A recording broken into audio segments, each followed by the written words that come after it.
Hello, I'm Dean Rutter and this is the Warband tech demo. As you can see, we've got the HUD in front of us. At the top left we have the timer, and at the top center we have the CTF information. We don't need either of them for the tech demo, so just ignore them. At the bottom is what you're supposed to be looking at. The bottom right is the ammo, and the bottom center is the weapons. On the bottom left we've got the health, which is next to the plus. That's at 100 at the moment, full health. And on the left hand side of the screen we've got the RPG information. That goes your level, mana and other miscellaneous information. That isn't part of the standard HUD and is a mutator called Battle RPG. Players now looking about. You use the mouse to do this. You just look up or down by moving the mouse up and down, or you can move it left and right.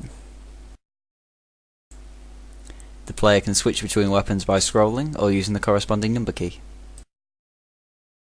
All weapons will have a primary and secondary fire. In the Enforcer's case, the built-in gun that we're using here, it has a single fire or a double fire. This is done by left click and right click.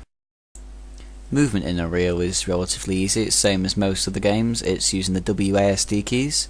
W for forward, S for backwards, A and D to strafe. The player can use the spacebar to jump to higher places. As you can see, the player at the moment is jumping between these blocks. Player will be able to unlock a double jump ability which will let them clear larger gaps. So sometimes you encounter holes that you can't quite fit through when you're standing up. So you can press the crouch key to crouch down so you're a bit smaller.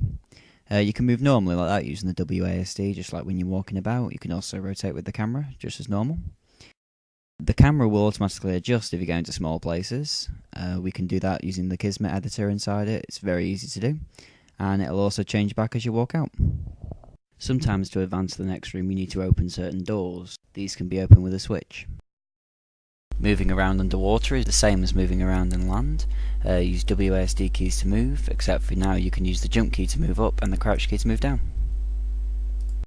In front of the player is a switch that will open the door. Just press the use button to activate it.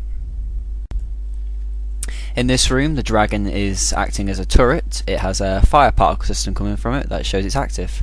When you step on the X, the turret will do its best to defend the X by shooting rockets at you. The player can dodge these rockets by double tapping one of the directional keys. You can either double tap left to move left, or double tap right to dodge right. You can also do it forwards and backwards. The turret can be deactivated a number of ways. In this tech demo, we've decided to let you shoot it. The shot that will deal certain damage, which turns off the particle effect to show it's deactivated and also stops it from firing. We can change the damage threshold for this and also the animation that plays when it dies. This is the enemy spawn room. We have some triggers in this room as shown on the video. We have the number of active players. That's single player, 2 player, 3 player and 4 player. Depending on which trigger is set, we'll set how many players are active at the moment. We have the difficulty multiplier triggers on the left, easy, normal and hard. This will multiply depending on what difficulty you want. For example, hard will multiply whatever enemies are spawned by the level by 3. At the top we have the spawn point 1 and spawn point 2. The enemies will randomly spawn between these when you step on the X. Let's start off with the basics. That is the trigger for single player, so this is a single player game. And the difficulty multiplier is easy, so that's times 1. So it only spawns 1 bot, that's 1 times 1 is just 1. Increasing the players will give us 3 players now, and on the same difficulty as easy should spawn 3 bots. Okay, back to single player now, and we'll go for a medium difficulty level, so that's 1 times 2, it should spawn 2 bots. Okay, so now it's a 4-player one. We'll play 4 players, and we'll go for the medium difficulty again. Just to show, this should spawn 8 bots now.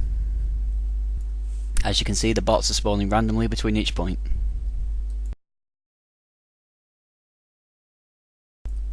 The last demonstration for this room now is 2 players on the highest difficulty setting. So that's 2 times 3, which is 6.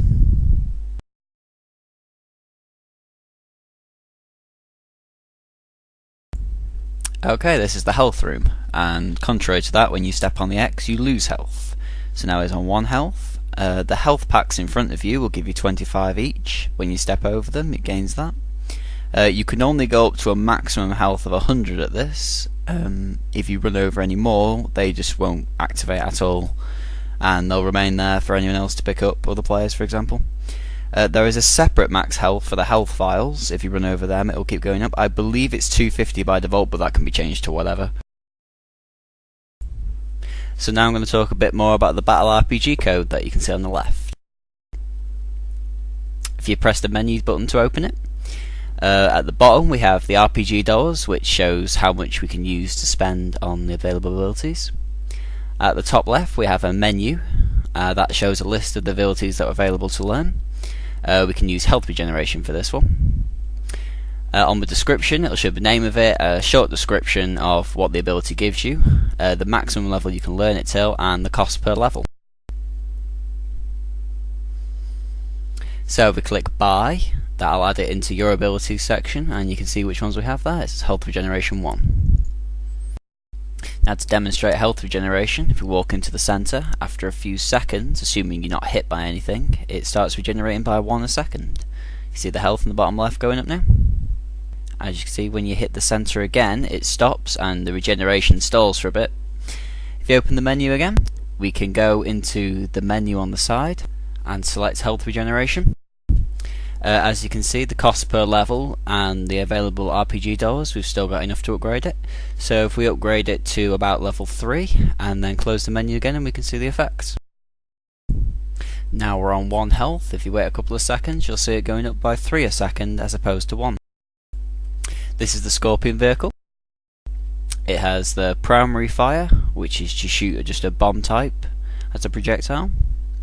You can look around just like normal, as well as aim with the mouse. It also has a secondary fire type, which is the pincers. You can just open and close them by pressing and releasing the right mouse button. Movement's slightly different in the Scorpion. You move forwards and backwards with W and S, and you turn left and right with A and D, as opposed to moving the mouse. The mouse is just for aiming in this. Next vehicle's the Dart Walker. Moving about and looking around is exactly the same as when you're walking, except for you have to wait for the turret to catch up in this.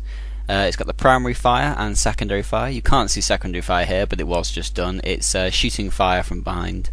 You can also crouch just like you can when you're in normal mode. Last up is the Cicada. This is a flying vehicle, exactly the same movement as swimming. It's just jump to go up, crouch to go down, and WASD keys to move about. We have secondary fire, which allows you to lock onto a target, and it will fire when you release the button. We've also got primary fire, which will shoot a burst shot and just keep shooting until you let go. And this concludes our tech demo. Thanks very much for watching.